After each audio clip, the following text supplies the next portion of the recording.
We cannot fight China militarily. We should avoid armed confrontation. Sinasabi ko nga, bakit ito dumating sa panahon na ganito? Yung ginagawa pa yung Spratly ng China, may structures dyan, eh nandiyan naman yung 7th Fleet nila dito sa Pacific. Bakit hindi nila pinuntahan doon at pinara nila? That this is a violation of international law. You cannot put structures anong man-made, artificial. Nahuli po ba ang Amerikano? Nahuli ba ang mga Amerikano? I guess so, because bakit pang-abutin niya ganito?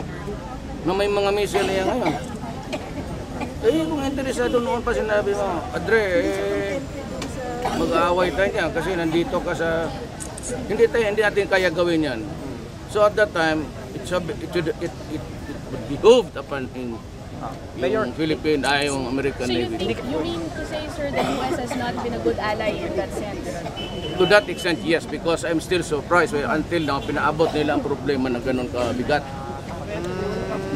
Eh, kung pinuntahan nila yan doon, di ba? Ini-publish pa sa newspaper that there was something afoot somewhere there. Di bakit mo pinaabot?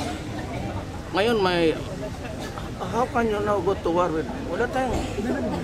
We can only seek the,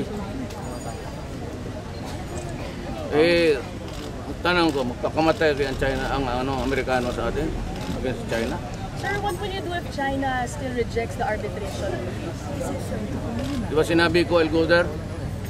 Will you support it, sir? I will not go to war. I'll just go there. Sige, last Sabay question ako ng, last. jet ski.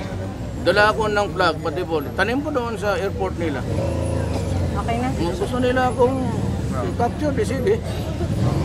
Kaya man trabaho ng presidente.